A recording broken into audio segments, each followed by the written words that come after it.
Halo pemirsa, apa kabar Anda hari ini? Senang sekali saya Raden Madlias dapat kembali menemani Anda dalam sebuah program talk show inspiratif. Ini dia Bincang Sehati. Ya pemirsa, kalau kita berbicara tentang salah satu penyakit yang masih menjadi ancaman kita bersama, malaria ini menjadi concern kita bersama ya. Karena kalau kita baca-baca dari data dari WHO bahwa hanya 5 provinsi di Indonesia yang sudah eliminasi malaria. Ada DKI Jakarta, Jawa Barat, Jawa Timur, Bali, dan Banten. Dan kalau kita melihat dari 514 kota kabupaten se-Indonesia, hanya 381, which is ini 74% dari total kota kabupaten di Indonesia yang sudah eliminasi malaria. Ini menjadi PR bersama karena 89% ternyata kasus malaria di Indonesia itu ada di wilayah timur Indonesia. Nah ini kita harapannya ya 38 provinsi di Indonesia ini segera eliminasi dari malaria karena Indonesia itu kedua terbesar di Asia setelah India. Kasusnya itu kalau nggak salah WHO mencatat di tahun 2022 ada sekitar 800.000 lebih kasus malaria dan ini menjadi tanggung jawab kita bersama tidak hanya pemerintah tapi berbagai stakeholder termasuk kita masyarakat untuk sama-sama yuk jaga kebersihan lingkungan. Terus gimana sih cara mengatasi malaria ini sendiri supaya ini menjadi tanggung jawab kita bersama dan bisa tereliminasi. Nah inilah topik yang akan kita bahas hari ini. Bagaimana sih cara mengatasi malaria. Nah ngomong-ngomong tentang malaria kita akan membahas terlebih dahulu beberapa mitos atau fakta seputar malaria yang kayaknya kita udah sering denger banget ya di masyarakat kita. Gak ngerti sih ini fakta beneran atau cuman isapan jempol belaka ya. Oke kita lihat yang pertama pemirsa ya. Malaria itu katanya bukanlah suatu penyakit yang serius. Jadi gini, kadangkala kita menganggap penyakit yang serius itu penyakit-penyakit yang sistemik ya. Seperti diabetes lah, jantung lah, stroke dan lain sebagainya. Yang membuat kita kayak, oh kalau di luar penyakit-penyakit itu gitu ya, itu kayak penyakit yang remeh-temeh gitu ya, penyakit yang receh. Padahal kalau Anda tahu ya, ini fakta aja. Ini satu data yang mungkin tidak pernah kita ketahui selama masa pandemi kemarin. Memang betul sih banyak korban jiwa dari pandemi COVID-19 gara-gara virus COVID-nya pastinya ya. Tapi di luar itu ternyata kasus malaria juga lumayan tinggi. Nah ini harus menjadi perhatian kita bersama. Tapi kalau kita, itu kan datanya gitu ya. Tapi kalau kita ngomong ke medisnya, secara medis, penyakit malaria ini satu penyakit yang kondisi serius banget atau biasa aja. Gara-gara cuman digigit nyamuk gitu ya, gampang deh bersihin lingkungan aja, terus diobatin aja kan katanya banyak obat malaria dijual bebas di luar sana. Nah, kita akan tanyakan ke dokter sebenarnya malaria ini satu penyakit yang serius atau sebenarnya enggak gitu ya. Nanti akan kita bahas di mana-mana penyakit serem ya, tapi nggak tahu ini orang ngomongnya ini serius atau nggak serius. Oke, kita lanjut yang kedua pemirsa ya. Kebal dari malaria kalau udah pernah kena sekali. Ibarat kata kalau apa ya, kayak penyakit cacar gitu ya, cacar air gitu. Jadi orang bilang, oh kalau udah pernah sekali kena cacar air kayaknya nggak akan pernah lagi. Nah begitu juga dengan anggapan orang-orang terkait penyakit atau sakit malaria itu sendiri. Jadi ibarat kata kayak kita udah tercipta antibodi ya kayak COVID ya gitu ya, selama pandemi kayak COVID sekali gitu tercipta antibodi dan lain sebagainya, tapi sayangnya mutasi terus itu virusnya gitu ya. Nah kalau kita berbicara tentang malaria, apakah orang yang sudah pernah kena sekali malaria maka dia akan kebal dalam, maksudnya ketika dia udah dapet nih ya, udah pernah mengalami malaria, terus kemudian dia masuk ke daerah endemi malaria gitu, terus kemudian digigit nyamuk malaria. Nah apakah dia akan kebal atau sebenarnya ya nggak juga, tetap aja itu nanti akan jatuh sakit lagi dan akan mengalami malaria. Nah tapi kan katanya udah terbentuk antibodi di tubuhnya, nanti akan kita bahas ya. Bisa nggak sih mengulang kembali cerita yang nggak enak itu mengalami malaria, nanti ya kita bahas. Oke kita lanjut yang ketiga pemirsa. Nah ini dia salah satu bumbu dapur yang katanya ampuh untuk mengusir nyamuk malaria yaitu bawang putih seperti itu ya. Jadi bawang putih ini kan satu bumbu masak atau bumbu dapur yang smells good ya. Kalau untuk sebagian orang smells good, tapi mungkin untuk sebagian orang smells not good gitu ya. Karena mungkin ada yang suka dan nggak suka bawang. Tapi di luar konteks itu ada yang menganggap bahwa dengan kita mengonsumsi, makan, ngunyah, atau at least narok gitu ya, bawang putih kita udah kupas pastinya. Terus akhirnya kan dia akan mengeluarkan aroma-aroma gitu ya. Nah katanya aroma yang keluar dari si bawang putih atau ketika kita konsumsi otomatis kayak tubuh kita itu akan mengeluarkan uap atau bau gitu ya. Yang akhirnya itu baunya seperti bau bawang putih dan akhirnya membuat nyamuk-nyamuk penyebab malaria ini nggak mau menggigit kita atau nggak mau ada di ruangan atau di sekitar kita. Jadi ini menjadi salah satu cara ampuh katanya untuk mengusir nyamuk tersebut supaya kita tidak mengalami malaria. Nah, apakah benar nyamuk-nyamuk ini anti dengan aroma dari bawang putih atau sebenarnya nggak ngefek juga sih? Kalau di rumahnya cuma ada bawang putih satu tapi nyamuknya banyak juga nggak ngefek gitu ya. Nanti kan kita bahas ya. Oke, kita lanjut yang keempat pemirsa. Obat malaria katanya bisa menyebabkan halusinasi. Nah gini, sering kita dengar, kalau coba deh Anda googling di internet gitu ya. Kalau kita ngomongin obat malaria, saya lupa namanya, apa gitu ya.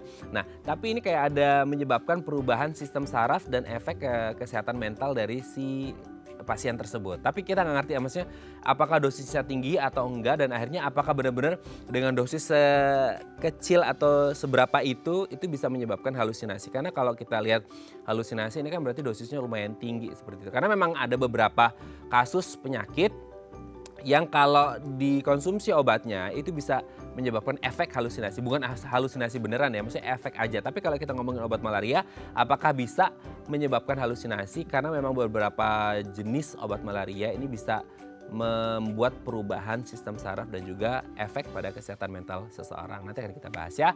Oke, kita lanjut yang terakhir pemirsa ya. Malaria katanya bisa menular lewat kontak langsung. Nah, ini hal yang thanks God-nya selama ini kita jadi lebih aware dengan kesehatan kita, terutama untuk protokol kesehatan ya. Sekarang udah banyak yang mulai cuci tangan, pakai sabun, hand sanitizer atau pakai masker. Nah, ini kan dengan anggapan kemarin COVID itu wah virusnya bisa nyebar lewat airborne, lewat percikan ludah dan lain sebagainya deh, itu yang menjadi concern kita bersama. Nah, kalau kita berbicara tentang malaria, apakah ini kasusnya sama bisa airborne gitu ya, atau bisa percikan ludah dan lain sebagainya, atau sebenarnya nggak bisa lah human to human gitu ya, karena ini berasal dari si nyamuk penyebab malaria itu sendiri.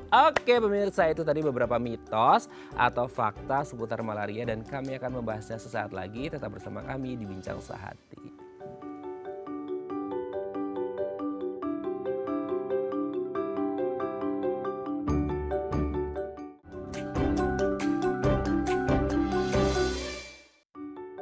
Baik, karena masih bersama kami di Bincang Sehati. Tadi di segmen sebelumnya kita sudah membahas ya ada beberapa mitos atau fakta seputar malaria. Nah, untuk mengonfirmasinya ini beneran fakta atau mitos belaka sebelum nanti kita membahas malaria lebih mendalam, telah hadir bersama kami di studio Bincang Sehati ada Dr. Benedictus Aldwin Ansley dari Rumah Sakit St. Carolus Sumarekon Serpong. Selamat pagi Dr. Aldwin, apa kabar? Selamat pagi Mas Aden, kabar baik. Selamat datang kembali ya di Bincang Sehati. Dok, hari ini kita akan membahas satu kasus penyakit yang sebenarnya di masa pandemi kemarin katanya kasusnya juga lumayan tinggi ya. Cuman betul. Akhirnya ketutup dengan kasus COVID. Nah, memang ini menjadi perhatian kita bersama harusnya bahwa penyakit-penyakit yang lain juga tidak boleh dikesampingkan ya, karena juga sama-sama mengancam nyawa seperti itu. Nah, sebelum kita bahas malaria, kita bahas mitos faktanya. Yang pertama adalah malaria itu katanya bukan penyakit serius. Karena gini dok, akhirnya banyak orang stigma pemikirannya adalah yang serius itu yang kanker, tumor, stroke, jantung. Jadi kayak malaria cuma digigit nyamuk gitu ya, bukan penyakit serius. Itu gimana sih? Nah, ini sebenarnya mitos ya, Mas mitos. Aden ya. Mitos. Jadi penyakit malaria ini adalah salah satu penyakit yang infeksi serius, di mana tingkat mortalitas atau tingkat kematian akibat infeksi malaria yang tidak tertangani itu mendekati 100%. Hah? Ya, 100%? Mendekati 100%, sebegitu mengerikannya.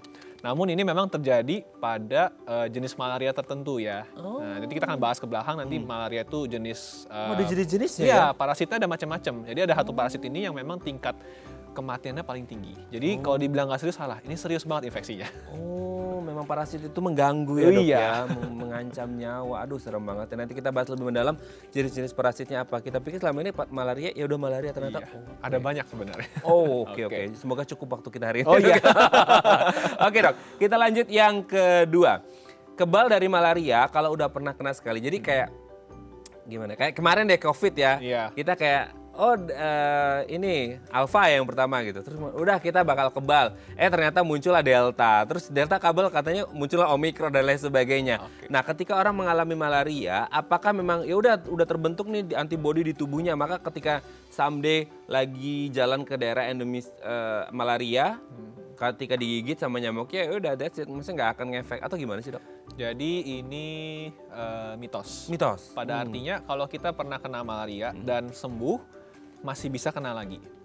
Jadi memang ada antibodi yang terbentuk, tapi biasanya mungkin bertahan sekitar 1 atau 2 tahun saja. Tapi habis itu bisa terjadi lagi infeksi baru. Atau malah infeksi kambuh. Oh, ketinggalan ya? Maksudnya Iya, tersisa misalkan gitu ya? pengobatannya tidak tuntas, atau infeksi campuran. Gitu. Oh. Nanti kita bahas lebih detail ya. Lebih detail. Oke, Ada. oke. Jadi nggak sabar nih ya. Ternyata bisa juga ya. Jadi kayak Iya. jangan itu jumawa ya. Kayak Iya. oh udah pernah nih daerah endemis nggak apa-apa gitu Iya. ya. Aduh nggak bisa ya. Oke, kita lanjut yang ketiga ya dok. Nah ini juga nih. Salah satu manfaat dari bumbu dapur yang ada di rumah. Bawang putih katanya bisa mengusir nyamuk. Entah itu dimakan, jadi kayak tubuh akan mengeluarkan aroma dari bawang putih. Yang mungkin bagi sebagian orang smell-nya not good gitu ya. Iya, iya. Tapi kalau di luar dimakan kayak ditaruh di meja atau di mana itu bisa mengusir nyamuk. Itu bener gak sih? Ini mitos lagi, Mas Raden. Hari ini kayak banyak mitos nih ya. Banyakan mitos ya ternyata di Iya. Indonesia ini ya. Jadi Gimana nih? sebenarnya kita taruh bawang putih misalkan di area-area di rumah, di mana, ataupun kita makan terus kita bilang kita mengeluarkan bau, sebenarnya itu tidak secara langsung menyebabkan nyamuk tidak menggigit kita, tidak. Yang menyebabkan nyamuk tidak menggigit kita adalah dengan penggunaan lotion anti nyamuk, atau kita pakai, kalau tidur pakai kelambu, ya, atau pakai lengan panjang, ataupun kita semprot insektisida. Gitu. Jadi sebenarnya bawang putihnya itu nggak bakal bikin nyamuknya kabur. Oh gitu, tapi Enggak. dia nggak ada efek apapun dari aroma bawang putihnya ya? Sebenarnya sih enggak. Dia tetap akan menggigit. Oh tetap akan menggigit, apalagi kalau nyamuknya lagi pilek ya, nggak bisa nyium. Bisa nyium, oh, nggak bau nih, saya gigit aja Iya, gitu. nggak bau, tinggal gigit-gigit ya gigit-gigit aja ya. Iya. Oke dok, kita lanjut yang keempat ya. Nah ini dia yang kadang-kala orang kayak mau berobat tapi takut gitu ya mengonsumsi obatnya gara-gara katanya bisa menyebabkan halusinasi. Gara-gara banyak orang kayak, iya ini kayaknya habis obat malaria jadi agak ngefly deh gitu kan. Halu nih dok gitu, jadi orang takut. Bener nggak sih dok? Jadi ada satu obat malaria yang memang memiliki efek samping berat yang jarang terjadi. Oh jarang Jarang ya? terjadi, Oke. yaitu perubahan status mental. Oh. Nah, mungkin ini kalau kita bayangkan ya mungkin seperti orang halusinasi ya, namanya gangguan perubahan status mental gitu ya. Tapi ya itu efek samping yang berat namun jarang terjadi. Nah, biasanya berarti artinya apa? Selama dia mengkonsumsinya betul sesuai anjuran dokter, harusnya tidak terjadi. Oh, Gitu. berarti ada cara konsumsinya yang salah berarti Ya, mungkin dosisnya tidak sesuai, dia minumnya berlebihan, atau bahkan dia nggak ke dokter, dia asal beli, dia minum sendiri, tapi nggak tahu dosisnya, bisa saja jadi seperti itu. Oh gitu. Jadi intinya kalau sesuai anjuran dokter dalam artian dosisnya, Betul. kapan minumnya dan Iya. lain sebagainya sesuai petunjuk dokter maka tidak akan mengalami halusinasi ya. Tidak. Memang akan ada mengefek tapi kalau dikonsumsi dalam jumlah yang besar dalam sekali waktu dan tidak sesuai waktu gitu Betul. ya. Ataupun juga bisa memang karena infeksi si malarianya yang bikin seolah seperti itu. Oh, Iya. jadi justru dari infeksinya ya? Iya, itu juga bisa seperti itu. Oh, karena dia bisa kayak nyerang sistem saraf juga kali ya Jadi dok ya? nanti seperti yang akan saya jelaskan di belakang ya, itu ada tadi saya bilang malaria yang tingkat kematiannya paling tinggi. Oh. Itu nanti dia bisa nyerang sampai ke otak. Nah, itu yang menyebabkan hal itu. Oke, Gitu. make sense ya. Jadi akhirnya sampai ke otak ya. Iya. Jadi benar ya sistem saraf dan akhirnya membuat orang jadi kayak semacam halu. Iya. Dan mungkin itu bukan dari obatnya, ternyata dari si infeksi Betul. malaria. Tapi memang obat tadi saya bilang itu ada yang efek Ada. samping berat namun jarang terjadi, bisa menyebabkan perubahan status mental, ada. ada, tapi kalau penggunaannya benar sesuai petunjuk dokter, Ya. kemungkinan besar sih tidak akan mengalami Iya, gitu kecil ya. lah hal terjadi. Kecil. Oke. Oke dok, kita yang terakhir. Malaria itu katanya bisa menular lewat kontak langsung. Jadi kayak apakah ini human to human atau memang dari ya nyamuknya, hewannya ke manusia gitu? Oke. Dia tidak menular melalui kontak langsung. Jadi kita mau salaman, kita mau ciuman, kita mau pelukan gitu ya, itu tidak akan menyebabkan penularan malaria. Malaria ini adalah salah satu penyakit yang bersifat zoonosis, artinya dibawa oleh hewan. Tapi ada juga bentuk transmisi malaria lain yang tidak melalui hewan, ya. Misalkan melalui jarum suntik. Itu bisa terjadi dari jarum suntik, misalkan dia pengguna narkoba lah istilahnya. Ya tapi ya jarang lah ya orang narkoba terus kena malaria gitu. Aduh, Jadi double kill itu. Nah iya, misalnya dia bawa malaria, dia pakai narkoba, jarum suntiknya diganti-ganti, bisa saja darahnya berpindah bawa parasit. Atau transmisi dari ibu yang hamil ke anak janinnya. Nah, itu dia. Itu juga bisa terjadi. Gitu oke, ya. oke, Tapi oke, kalau oke, sebatas oke. sentuhan kita sentuhan kontak langsung tidak akan menularkan. Tapi penularan utamanya bagaimana? Melalui hewan, zoonosis, melalui nyamuk. Oke. Gitu. Oke, jadi memang bisa tapi case by case ya dok ya, Iya. tidak semuanya bisa menjadi seperti itu gitu ya. Oke, thank you ya dok ya, akhirnya sudah terjawab nih mitos fakta seputar malaria yang kayaknya udah sering terjadi atau kita dengar di masyarakat dan kita harus luruskan gitu ya dok ya. Betul. Nanti kita lanjut lagi, tadi sudah dijelaskan kayaknya udah nggak sabar buat menanti seperti itu ya dok ya. Oke. Oke pemirsa, kalau Anda punya pertanyaan seputar tema kita hari ini, Anda bisa menghubungi kami di nomor 021 290 3244 atau DM Instagram kami di @daifamily. Kami akan kembali saat lagi.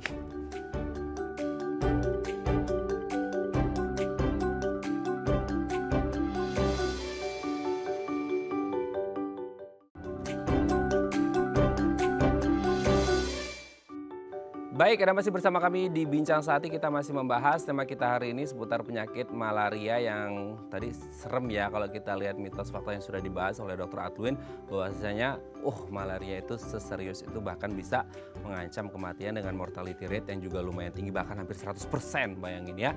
Nah, kalau Anda punya pertanyaan seputar tema kita hari ini, boleh ya tanya-tanya di 021 290 3244 atau DM Instagram kami di @daifamily. Kita masih bersama dengan Dr. Benedictus Aldwin Ensley dari Rumah Sakit Sen Carolus Sumarekon Serpong. Oke, dok, udah gak sabar nih ya. Malaria gitu. Ini penyakit yang seperti apa sebenarnya? Kan selama ini kayak tadi kita bahas di segmen sebelumnya kayak penyakit receh gitu ya. Ternyata mortality rate-nya hampir 100%. Bukan penyakit receh ternyata dia ya. Oke, jadi malaria mungkin kita sedikit kilas balik histori nih ya. Malaria sebenarnya sudah ada sejak sekitar, kalau saya nggak salah 2700 sebelum Masehi. Wow, lama Dulu banget dikira penyakit akibat udara kotor. Makanya dari bahasa Italia, malaria, udara kotor. Karena terjadinya karena terjadinya di daerah-daerah yang agak tandus, rawa, dekat hutan gitu ya, yang udaranya mungkin kayak kurang enak lah gitu. Jadi kira itu adalah penyakit akibat udara. Tapi akhirnya pada tahun 1800-an ditemukanlah bahwa ternyata malaria ini disebabkan oleh karena adanya suatu infeksi parasit. Nah, parasitnya ini kita kenal dengan nama Plasmodium. Nah, si Plasmodium ini sendiri ada berbagai jenis, ya. Awalnya cuma ada 4, sekarang jadi ada 5, yaitu pertama Plasmodium yang falciparum, lalu ada yang vivax dan ovale, ada yang malariae, dan ada yang knowlesi. Nah, si falciparum ini adalah yang paling parah, yang saya bilang tadi ya, yang bisa nyampe nyerang ke otak, dan juga dia paling tingkat kematiannya paling tinggi gitu. Nah, jadi dia menginfeksi manusia, menyerang tubuh kita, masuk melalui darah. Nah, nanti dia akan menyebabkan infeksi yang menyebabkan sel darah merah kita pecah. Aduh. Jadi kayak anggapnya orang perdarahan dalam tubuh gitu ya. Nah, itu yang bikin jadi parah makanya. Tapi benar-benar terjadi pendarahan karena sel darah merahnya pecah. Jadi sel darah pecah. Sebenarnya sel darah merah itu memang usianya sekitar 120 hari. Tapi karena ada si malaria, belum 120 hari dia pecah mati. Gitu. Akhirnya kita jadi HB-nya turun ya, HB rendah kayak orang anemia lah gitu ya. Bisa mungkin sampai di bawah 5, jadi kayak sesak napas, demam, menggigil, sakit kepala, terus sakit perut, mungkin ada juga yang sampai diare gitu. Dan biasanya ada namanya trias malaria, jadi dia itu demam, nyeri-nyeri otot, dan menggigil. Itu salah satu ciri khasnya pada malaria. Sampai menggigilnya hebatnya minta ampun. Ya. Tapi itu berarti kerasa kedinginan banget gitu ya? Iya. Padahal mungkin suasana suhu kita nggak dingin. Jadi sebenarnya dia karena lagi demam, tapi menggigilnya luar biasa. Kayak mungkin seolah kita ngeliat seperti orang mau kejang gitu. Padahal sebenarnya dia bukan kejang, dia memang lagi menggigil. Gitu. Oke, itu yang paling bahaya gitu ya yang tadi ya. Dan ada 4 yang lainnya seperti itu. Nah, gini dok, ini kan kadangkala ya orang Indonesia itu susah, kita itu agak susah membedakan antara ini malaria atau demam berdarah ya gitu kan. Satu sama-sama nyamuk, terus kedua kayaknya gejalanya kok nyaru ya, hampir mirip ya. Jadi kayak untuk menentukan bahwa ya memang sih kita harus ke dokter ya untuk menentukan, mendiagnosis bahwa ini malaria atau demam berdarah. Tapi ada nggak sih khasnya, ini perbedaan, ini malaria, ini demam berdarah gitu? Nah memang secara keilmuan kedokteran pun penyakit malaria ini kita diagnosis bandingkan ya, jadi maksudnya mirip dengan penyakit demam berdarah dengue. Sama halnya dengan demam berdarah dengue kita diagnosis bandingkan dengan malaria. Tapi kata kuncinya di sini apa? Kata kuncinya adalah apakah si pasien ini pernah bepergian ke daerah endemis malaria. Gitu. Jadi biasanya kalau memang saya demam tinggi, menggigil, sakit kepala, terus saya ada riwayat mungkin sekitar 2 minggu atau sebulan yang lalu saya habis ke daerah endemis, mungkin di daerah NTT, daerah Papua Barat gitu. Ada riwayat tuh seperti itu. Ini kata kunci nih. Wah, ini jangan-jangan malaria. Terus pola demamnya berbeda. Jadi malaria itu demamnya ada yang tiap 2 hari, ada yang tiap 3 hari, ada yang tiap 4 hari. Kalau demam berdarah dengue, biasanya yang naik turun tanpa pola gitu. Nah dari situ kita udah bisa lihat tuh. Pertama pola demamnya, kedua riwayat dia bepergian ke daerah endemisnya gitu. Dan yang paling pasti adalah nanti kita melalui tes diagnostiknya. Melalui tes darah kita akan menemukan kalau malaria itu selain ada gejala, nah waktu kita cek darah namanya ada rapid test, kita ketemu ada antigen malaria. Kedua, kita ambil darahnya, kita lihat di mikroskop, kita nemu oh ada parasit plasmodiumnya. Sedangkan kalau demam berdarah, kita tes darah ketemu antigennya demam berdarah. Gitu. Oh, oke. Tapi jauh sebelum masuk lab, memang kita harus lihat beberapa kasus yang tadi ya, ke daerah endemis atau enggak. Iya, itu salah satu kata kunci yang paling mudah. Pernah ke daerah endemis, gitu. Oke, berarti kalau nggak ada riwayat sama sekali, berarti kemungkinan besar adalah ke demam. Belum tentu, iya. Demam berdarah ya. Oke, tapi sebenarnya penyebabnya itu murni dari gigitan nyamuk aja, Dok. Maksudnya nggak dari hal-hal yang lain, gitu kan? Karena kan parasit tadi ya, itu plasmodium itu memang dari si nyamuknya atau bisa nempel di mana aja terus masuk dalam tubuh atau gimana? Enggak, jadi plasmodium ini dia membutuhkan nyamuk dan manusia untuk siklus hidup dia. Jadi ada dua siklus hidup yang berbeda. Pertama nanti dia misalkan dari nyamuk yang sudah membawa si plasmodiumnya tapi baru stadium tertentu masuk ke gigit manusia nih. Nah gigit dia keluar masuk dia akan sembunyi ke dalam organ hati kita. Nah di organ hati nanti dia berkembang biak membesar terus dia pecah tuh dari organ hati dari selnya dia keluar. Berenang-renang masuk ke dalam darah. Nah di darah dia mematangkan diri. Sehingga dia berbentuk jadi dua, yang laki-laki dan perempuan lah istilahnya gitu ya, betina dan itu. Nah ketika dia pecah dia keluar lagi banyak. Nah saat dia lagi keluar banyak di peredaran darah, nyamuk gigit. Manusia nih, dia ambil tuh plasmodium. Nah plasmodiumnya ambil, di dalam tubuh nyamuk, ke lambung, dia berkembang biak lagi. Nah membentuk sampai stadium tertentu, nyamuknya gigit orang lain. Aduh. Keluar lagi, masuk lagi deh, gitu terus berulang-ulang.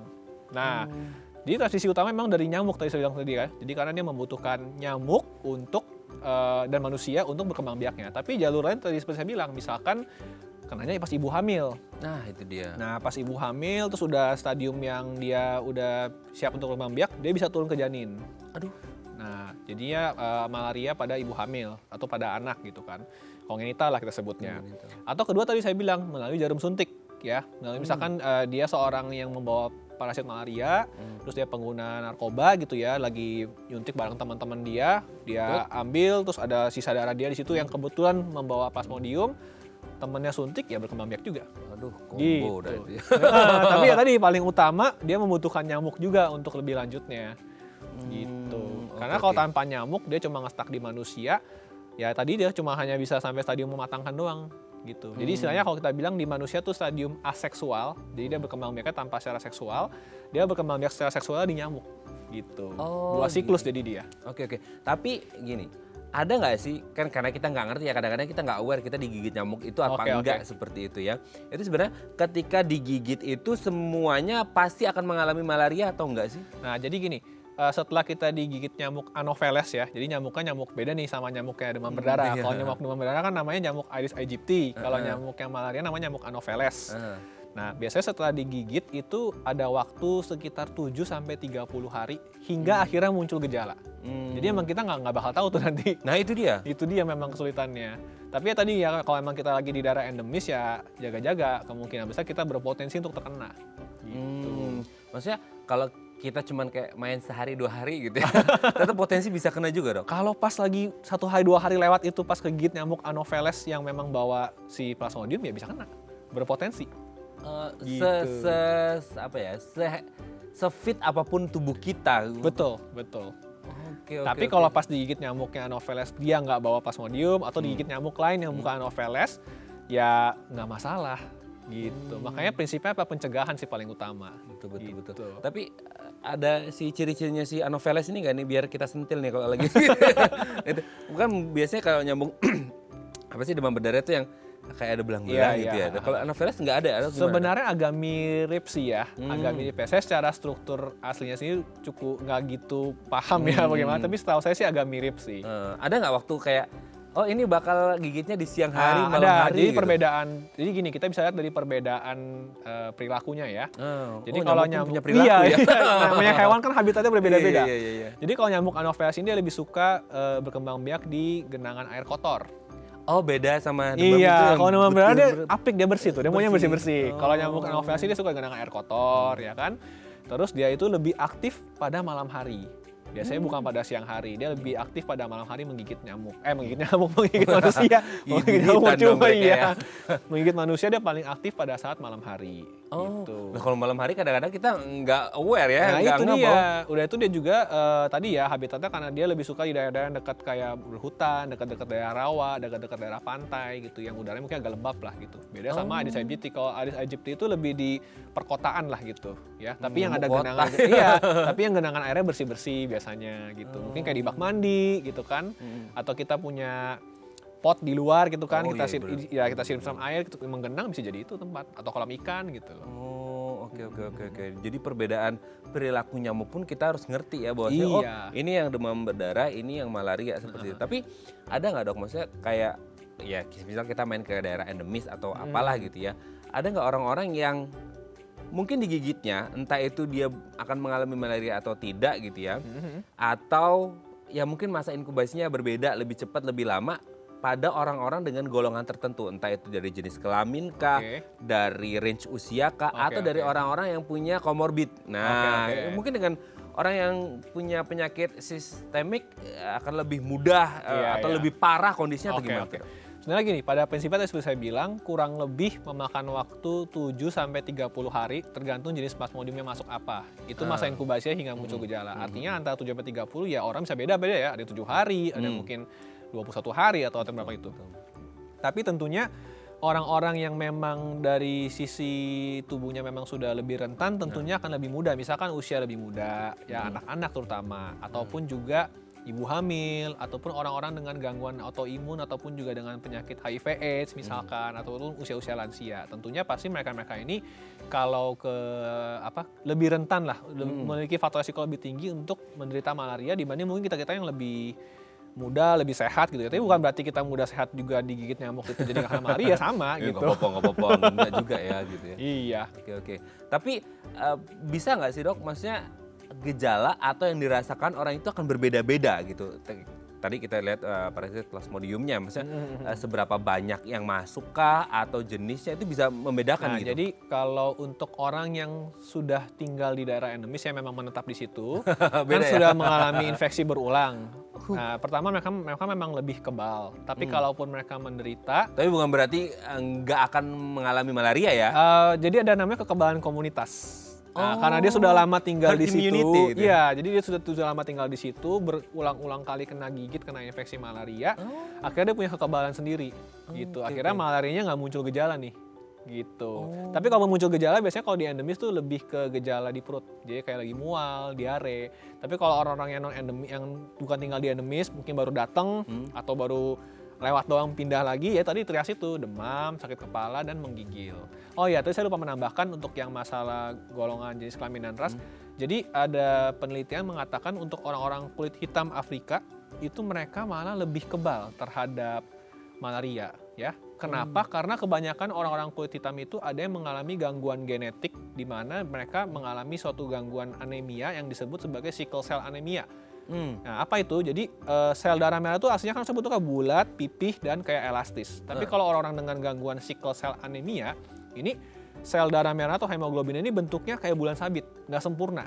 Nah, sel darah merah yang bentuknya bulan sabit ini ternyata setelah diteliti malah lebih kebal terhadap infeksi malaria gitu. Oh, justru di Afrika sono ya? Iya. Oke, malah kita Jadi satu musibah malah memberikan keuntungan gitu istilahnya. Ya, Tuhan tidak menciptakan sesuatu sia-sia Iya, gitu ya, iya. dok ya. Aduh, sangat luar biasa. Nanti kita lanjut lagi dok ya. Oke, Sudah siap. dikomandain suruh break nih ya. Oke, siap.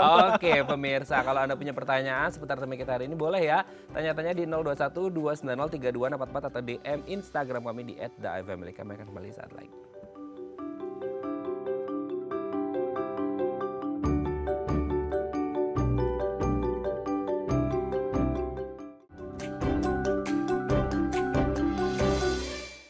Baik, Anda masih bersama kami di Bincang Sehati. Kita masih membahas tema kita hari ini seputar malaria. Percaya nggak pemirsa? Tadi selama break itu saya ngobrol sama Dr. Adwin dan semengerikan itu ternyata malaria ya dengan mortality rate yang hampir 100%.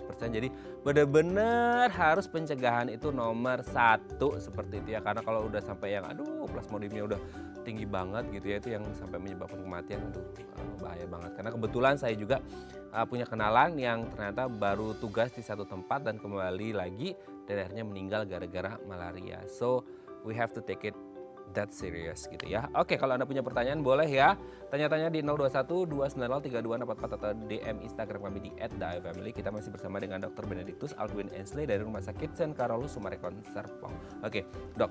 Ya. Gini, bisa nggak sih kalau tadi itu akan ada 5 ya kalau Iya, nggak salah? iya, ada 5. Itu bisa mix nggak? Oke, iya. Gak enak banget kalau yang satu aja udah mengerikan gitu ya. Itu kalau double mix segala macam itu bisa ada kemungkinan atau gimana? Bisa terjadi. Jadi memang kan di suatu daerah endemis itu belum tentu plasmodiumnya hanya satu, falciparum doang, atau malariae doang, atau vivax doang, atau ovale doang gitu, atau knowlesi doang gitu ya, nama-namanya macam-macam itu ya, bisa terjadi. Dan yang paling sering itu adalah campuran antara si plasmodium falciparum dengan plasmodium vivax. Nah, falciparum aja udah mengerikan. iya ya. itu dia. Dan Jadi bisa terjadi pusing. infeksi campuran dan sebenarnya siklus hidupnya sama. Cuma yang membedakan apa? Yang membedakan ini kalau si vivax dan ovale ya, ini agak mirip mereka berdua ini. Selain tadi dia yang beredar di darah itu, yang habis beredar darah itu ada juga yang sembunyi lagi di organ hati, di sel hati. Dorman. Nah, inilah yang bisa menyebabkan terjadinya salah satunya kekambuhan malaria. Karena parasitnya belum mati semua, ada yang sembunyi di hati. Gitu. Ini kalau ini khusus si vivax dan ovale ya. Kalau si falciparum sih enggak kayak gitu. Falciparum habis dia beredar ke darah, ya udah dia cuma infeksi itu nyamuk ngambil dia pindah lagi gitu. Bandel juga nih si vivax sama ovale ya. Iya, jadi bisa terjadi campuran betul. Oke. Nah, itu kalau campuran gitu efeknya itu bisa lebih parah, maksudnya bisa ke komplikasi kah atau apa gitu, Dok? Nah, tentunya pasti satu aja udah parah gitu ya masalahnya, Iya, apalagi bener-bener. dua gitu Iya, kan ya. betul. Tentunya pasti lebih parah, cenderung bisa jadi ke yang berat tadi saya bilang tadi ya. Tapi yang kita lebih concern tadi itu nanti akan membedakan adalah terapinya. Karena campuran. Oke. Tapi sebenarnya kalau tadi ya, Dok ya, itu yang tinggal falciparum aja udah berbahaya, ini tambah vivax ovale gitu. Nah, itu yang hanya dia sembunyi gitu ketika untuk kalau tadi kan kayak di lab untuk mengetahui darahnya ada ini segala macam gitu ya. Itu nggak bisa ketahuan ya bahwa ada ketinggalan yang akhirnya kemungkinan untuk terjadi kekambuhan itu bisa gitu. Oke, Itu nggak bisa kedetek atau gimana, Dok? Jadi gini, kalau kita menemukan malarianya campuran, nanti kan ada regimen pengobatannya khusus tuh. Nah, setelah diberikan obat, jadi ini berlaku untuk semua malaria sih ya, nggak harus hanya untuk malaria ini ya. Jadi biasa kalau pasien-pasien yang menjalani pengobatan malaria, itu kita ada follow up lanjutan. Itu di hari ke-7, hari ke-14, hari ke-21, dan hari ke-28. Itu ngapain? Diambil darah, namanya hapusan darah tepi. Nah, itu ntar dilihat di mikroskop, dilihat terus. Apakah masih ada atau enggak parasit yang tersisa di darah. Sampai di hari ke-28 dinyatakan memang tidak ada plasmodium yang tersisa dalam darah, kita bisa nyatakan dia sembuh dari malaria gitu. Nah, obat-obatan yang diberikan pun ada yang bisa mengeradikasi plasmodiumnya sampai ke organ hati. Jadi nggak perlu khawatir gitu. Tapi ya itu ya syaratnya adalah kita harus lihat juga nanti sampai hari ke-28. Karena meskipun dia dorman di hati kan nanti dia akan tetap berkembang biak tuh, dia akan ngeluarin lagi ke darah lagi gitu kan. Jadi kita nggak mungkin cek di hatinya sih, kita ceknya di darahnya aja. Gitu. Selama kita udah berikan obat-obatannya. Babat abis. Oh iya, sampai ke akar. Sampai ke akar ya. Oke, nah kadangkala karena tadi ya di awal-awal kita udah bahas ada nyarunya antara malaria dan demam berdarah. Ketika tadi ya kalau didiagnosis di dokter oke lah karena itu diagnosis pasti udah valid 100% seperti itu. Iya. Tapi bisa nggak sih kalau di rumah kayak, oh dok kayaknya gejalanya ini kayak mirip Dr. Alwin sebutkan ya bahwa ini kayaknya menuju ke malaria. Itu bisa penanganan di rumah nggak sih? Atau kayak, aduh kayaknya melihat mortality rate-nya yang tinggi dan kita nggak ngerti ini yang parasit yang mana, tetap harus dibawa ke dokter atau gimana? Prinsipnya gini sih, kalau kita mengalami demam, menggigil, sakit kepala gitu ya. Penanganan awal di rumah ya boleh ya, misalkan punya obat paracetamol kan obat bebas. Ya boleh silakan diminum sekitar 3-4 kali sehari ya. Itu untuk demamnya ya? Untuk demamnya saja. Nah, tapi kalau misalkan dari hari pertama demam tidak membaik gitu ya, apalagi sudah masuk hari kedua dan hari ketiga, saran saya langsung ke dokter untuk minimal cek lab dulu. Nah, lalu berikanlah informasi semuanya ke dokter ya. Biasanya dokter menggali informasi, tapi kita pun juga harus proaktif memberikan informasi. Karena kadang mungkin ya, tadi seperti saya bilang, kita pernah ke daerah endemis, tapi kita nggak kepikiran nih kita kena malaria. Mungkin itu udah sebulan lalu kita ke daerah endemis. Bener-bener gak kerasa ya waktu digigit itu. Tiba-tiba kita baru demam sekarang nih, kita nggak kepikiran kan. Nah, pasti juga mungkin kita pun nggak menyampaikan ke dokternya. Dan mungkin dokternya pun juga nggak kepikiran karena dia sekarang tinggal di daerah endemis. Dan mungkin pekerjaannya pun bukan pekerjaan yang keluar kota atau kemana gitu kan. Jadi itu informasi penting yang mungkin bisa terlewatkan, tapi sebaiknya kita juga yang proaktif memberitahu. Nah itu dia. Gitu Oke, ya. oke. Tapi ada nggak standar sesi interview kalau dari dokter ke pasien bahwa SOP-nya kalau kayak gini menuju ke malaria ditanya ke daerah endemis sebenarnya gitu? sih kalau pasien-pasien demam ya kita otomatis pasti nanya sih. Oh. Gitu. Cuma yang tadi saya bilang ya, karena kalau kita udah lama di tempat yang non endemis gitu kan, terus kita juga lihat dari profil pekerjaannya mungkin kayaknya bukan orang yang traveling nih gitu. Kita pasti menyingkirkan dulu itu gitu loh, karena ini kan bukan daerah endemis, demam, dan mungkin sekarang yang lagi hits demam berdarahnya. Nah, pasti kita lebih ngarahinnya ke demam berdarahnya gitu. Tapi pasti ada sedikit terbesit pikiran sih. Oh, ini kayaknya bisa aja gitu kan. Tapi ya itu makanya saling proaktif lah. Tapi pasti biasanya sih umumnya kalau pasien demam, dokter pasti ada nanyain apakah ada riwayat bepergian ke daerah tertentu, misalkan ke Indonesia Timur gitu. Biasanya pasti akan tanyakan. Oke, memang ini kalau dokternya lupa namanya banyak pasien ya, kita juga proaktif ya. Kadang kala itu orang jadi nyembunyiin karena takut didiagnosis malaria atau gitu misalkan kita let's say bukan Indonesia lah, di luar negeri lah gitu. Misalkan di Amerika lah let's say gitu kan. Mereka kan tidak banyak penyakit parasit. Misalkan orang ini asalnya dari negara yang endemis parasit, atau masuk ke negara mereka dan mengalami demam. Pasti mereka pun juga bakal nanya. Mereka pasti nggak bakal kepikiran. Oh iya benar. Iya. Jadi gitu, sama halnya misalnya kita tinggal di Jakarta udah lama gitu kan. Dia berobat ke Jakarta, tapi dia udah sempat terbang ke jalan-jalan misalnya ke daerah Indonesia Timur, tapi dia nggak bilang gitu kan. Dia nggak bilang, dokternya juga mungkin nggak ngeh karena pikiran nih orang tinggal di Jakarta gitu kan, pasti kan jadi miss gitu. Apalagi ngomongnya which is anak Jaksel nggak mungkin lah ke sana gitu ya. Iya. Oke dok, sebelum lanjut ini ada DM Instagram aku bacakan ya. Boleh. Ini dari siapa ya? Ting. Nah, muncul nih ya dari Mbak Wilda nih. Dok, saya dan putra saya ini baru pulang dari liburan. Ih, asik bener nih ya. Habis liburan sekolah nih kayaknya kemarin nih ya gitu ya. Sepulang liburan tuh anak saya demam. Apa kemungkinan anak saya kena malaria ya? Sebelum berangkat saya sudah disuntik vaksin malaria. Oh. Tapi kita nggak ngerti ini perginya kemana liburannya nih, Mbak Wilda nggak ngasih tahu ya. Apakah gejala malaria untuk anak-anak dan dewasa sama? Makasih. Oke. Tapi udah disuntik nih vaksin. Oke. Sebelum berangkat, ini anaknya nggak tahu nih divaksin apa enggak nih ya. Ini gimana nih dok? Oke, jadi yang perlu diperhatikan nanti adalah dari demamnya anaknya Bu Wilda ini adalah kita tadi kan kalau malaria ada pola demam khusus ya, tiap 2 hari, tiap 3 hari atau tiap 4 hari. Sebenarnya maksudnya itu 2 hari itu selang-seling? Jadi demam, bebas demam 2 hari, demam lagi, bebas demam 2 hari, demam lagi. Itu falciparum. Oh itu udah khas lah ya? Iya itu khasnya. Nanti kalau si yang Vivas atau Ovale dia tersiana tiap 3 hari gitu. Nanti demam 3 hari bebas demam. Atau demam lagi 3 hari bebas demam lagi gitu. Itu benar-benar demam kan berarti ukurannya suhu tubuh ya? Iya, itu bisa benar-benar turun naik. Iya. Nah itu sebenarnya berpola gitu. Iya. Berkaitan. Berkaitan? Berkaitan dengan tadi saya bilang, si plasmodiumnya pecah dari darahnya itu. Karena siklusnya kan beda-beda. Oh iya betul. Nah, jadi ada yang tiap 2 hari, tiap 3 hari. Nah, itu pertama yang diperhatikan adalah pola demamnya. Kedua, yang tadi ya liburannya kemana nih? Itu dia. Apakah liburannya ke daerah endemis, ya kan? Daerah endemisnya di mana? Cuma ke Ancol, enggak ya? Iya, enggak dong kalau ke Ancol. Apakah ke daerah endemis? Ketiga, apakah selama di daerah endemis sudah melakukan pencegahan, misalkan pakai lotion, kalau tidur pakai kelambu, terus pakai celana panjang, baju panjang, dan lain-lain itu. Nah, tadi keempat ada informasi penting, dia katanya sudah vaksin malaria ya. Nah, itu dia. Nah, vaksin itu malaria. Kadang-kadang orang vaksin kayak ya udah gitu, nggak bakal gitu. Vaksin itu pada prinsipnya memang meningkatkan kekebalan tubuh, tapi bukan berarti kita tidak bisa terkena. Potensi terkena tetap ada, namun apakah dia akan menjadi berat? Nah, itu lebih kecil kemungkinannya ketika orang sudah divaksin. Gitu. Tapi kemungkinan masih bisa, maksudnya ketika orang ini kena gigitan masih bisa itu si plasmodium parasitnya berkeliaran iya, gitu ya? Bisa. Cuma nanti apakah infeksinya menjadi berat, jatuh sampai ke fatal, resikonya jauh lebih rendah karena sudah ada vaksin. Jadi sudah punya kekebalan tubuh yang lebih kuat gitu. Jadi yang perlu diperhatikan adalah nanti lihat dulu pola demamnya ya, untuk anaknya Bu Wilda, lihat pola demamnya. Setelah itu kalau sudah 3 hari, saran saya ke dokter untuk cek darah.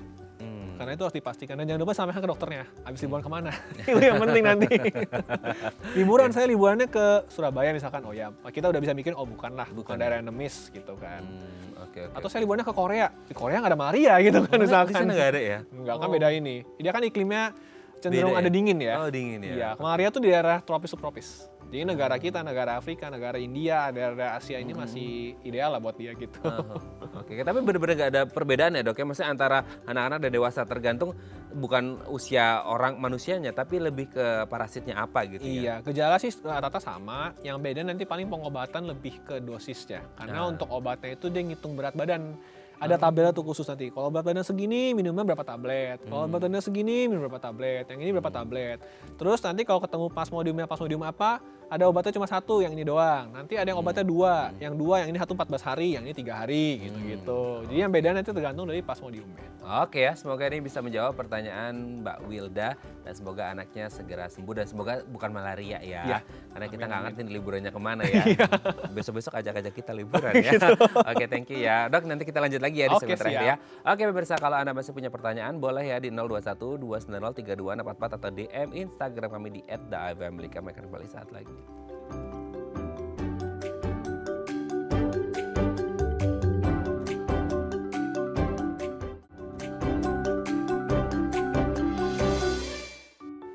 Baik, karena masih bersama kami di Bincang Sati, kita masih membahas tema kita hari ini bagaimana mengatasi malaria yang sebenarnya bisa dilakukan sebaik-baiknya adalah bukan mengobati ya, tapi mencegah. Nah itu yang penting ya. Oke, kita masih bersama dengan Dr. Benedictus Aldwin Ensley dari Rumah Sakit St. Carolus Summarecon Serpong. Oke dok, sekarang kita ngomongin, tadi udah ya malarianya ya, sampai A sampai Z-nya gitu ya. Nah sekarang kita ngomongin pencegahannya kan, dari tadi Dr. Aldwin selalu ngomong kalau bisa pencegahannya itu lebih maksimal, itu lebih baik. Gimana nih dok? Nah, ya jadi memang prinsipnya semua penyakit itu, apalagi penyakit infeksi menular ya, saya selalu tekankan pencegahan tuh paling baik. Ya, karena kos mengobati lebih mahal daripada mencegahnya gitu kan. Dan tidak hanya ngomongin keluar duit sih, badan juga kerasa nggak enak pasti gitu. kan. Dan gitu juga ya. ini sejalan dengan program pemerintah ya untuk eradikasi malaria di Indonesia gitu kan ya. Jadi pencegahannya prinsipnya adalah ABCD. Wih, bagus nih ABCD gitu ya. A, awareness. Awareness. Ya, artinya kita harus aware nih, sadar diri ya. Kalau kita nanti ke daerah-daerah endemis, kita harus hati-hati dengan gigitan nyamuk. B, bite preventive. Jadi kita mencegah digigit nyamuk. Caranya gimana ya? Misalkan kita tahu sekarang Anopheles itu aktifnya di malam hari. Artinya sebisa mungkin batasi aktivitas di malam hari. Ya. Outdoor ya?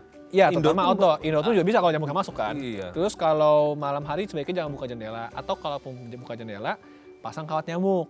Nah, itu dia. Dan juga untuk kalau kita tidur, terutama anak-anak kita ataupun kita, pasang kelambu kalau kita tidur di daerah yang endemis. Kalau kira-kira memang lingkungannya banyak nyamuk dan lain sebagainya gitu ya? Iya, betul. Nah, terus yang kelima jangan lupa juga, kalaupun harus aktivitas outdoor keluar, pakai lotion anti nyamuk. Ada yang khusus nggak sih dok? Atau yang umum aja gitu? Yang penting Umum aja nggak masalah. nggak ada yang khusus buat malaria nggak ya? Nggak ada. Sama aja, pokoknya yang penting lotion anti nyamuk. Nah, terus oke. pakai baju panjang, pakai jaket, pakai sepatu boots atau pakai celana panjang gitu kan ya. Jadi itu. Nah, terus yang C adalah kemoprofilaksis. Apa itu kemoprofilaksis? Artinya obat pencegahan. Oh, ada ya? Ada. Jadi ada obat pencegahan untuk kita-kita yang akan berangkat ke daerah endemis, sebaiknya konsultasi ke dokter dulu. Biasanya dokter akan memberikan suatu obat namanya doxycycline. Oh, di luar kayak tadi DM itu kan vaksin. Kalau ini Iya, ada obat juga. ada obat namanya doxycycline. Itu diberikan 1 hari, jadi minumnya 1 hari sebelum berangkat, selama di tempat endemis, sampai 4 minggu pasca dari terbang ke situ. 4 minggu? Iya, minumnya 1 kali sehari, dikasih sama dokter. Itu untuk memastikan supaya kalaupun amit-amit kita kegigit sama si nyamuk malaria itu, plasmodiumnya nggak bisa berkembang biak. Oh, Nah, tapi 4 untuk minggu karena mungkin tadi 7 sampai 30 hari tadi ya? iya, nah tapi obat ini tidak bisa diberikan pada anak-anak usia di bawah 5 tahun dan 5 tahun dan juga pada ibu hamil ya. Jadi biasanya kalau untuk anak-anak dan ibu hamil sebaiknya nggak usah pergi sekalian di situ lah, berbahaya gitu ya. Oke. Lalu yang D adalah diagnosis dini. Oh. Amit-amit ya udahlah, oke kita sudah ke daerah endemis, pulang-pulang mengalami demam. Jangan menunda, segeralah ke dokter. Untuk segera kita tes. Kalau kita sudah tes, kita menemukan secepat mungkin kita memberikan obat anti malarianya, tentunya komplikasi yang tidak kita harapkan akan tidak terjadi gitu. Jadi prinsipnya ada preventif seperti tadi itu. Tapi sebenarnya kalau misal kita ke daerah endemis, kita udah tahu nih ya, kita udah tindakan preventif dan lain sebagainya. Terus kan rata-rata pulang tadi kayak belum kerasa demamnya, baru demamnya muncul berapa hari kemudian karena 7-30 hari gitu. Bisa nggak sih pas banget kita pulang gitu, kita langsung cek gitu. Dia mengacu yang ke dia tadi, diagnosis dini, bisa kelihatan nggak atau nggak? Jadi gini, tadi kan karena inkubasi 7-30 hari, dia baru kelihatan ketika dia sudah sampai di darah dan sudah mencetus pemecahan darah tadi. Ketika terjadi pemecahan darah, tubuh mengeluarkan antigen terus mengeluarkan faktor-faktor radang. Baru orangnya demam menggigil. Gitu. Makanya kadang kalau mungkin kita pernah tahu ya kalau pasien malaria dirawat di rumah sakit atau curiga malaria, biasanya diambil darah pas menggigil.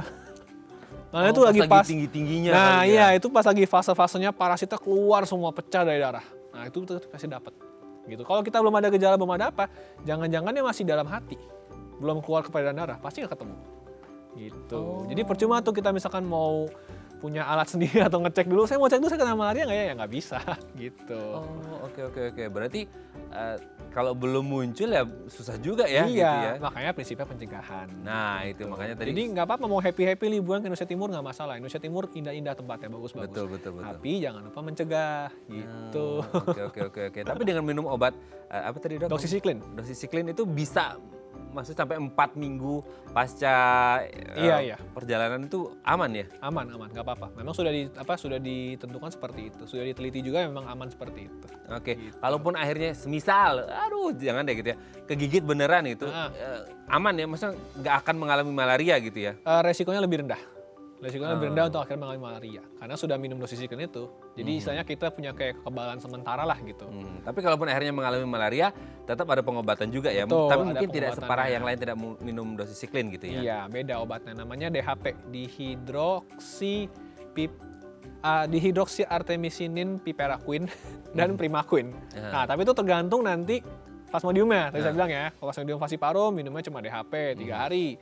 Plasmodium vivax ovale, DHP 3 hari plus primaquine 14 hari gitu kan. Oke. Campuran ya sama, DHP 1 hari, primaquine 14 hari Oke. gitu. Semoga nggak terjadi lah ya, Iya. karena pengobatannya seribet nama panjang obatnya gitu ya. Makanya disingkat Sampai dokter harus DHP bener-bener gitu. mikir gitu ya. Thank you Dr. Adwin, ini banyak banget materi yang jadi ilmu kita hari ini. Semoga pengetahuan kita bersama bertambah dan kita tidak mengalami malaria. Kalaupun ke daerah endemis harus pencegahan ya. Thank you Iya, dok betul ya. sekali. Saya terus salam untuk keluarga di rumah dan teman-teman di Rumah Sakit terima Sintaro kasih, Mas Smart Ade. Serpong. Oke pemirsa, itu tadi perbincangan kita dengan Dr. Adwin. Semoga bermanfaat ya. Saya Radmadia Somit. Sampai jumpa dan selamat kembali beraktivitas di hari Senin yang indah ini. Sampai jumpa.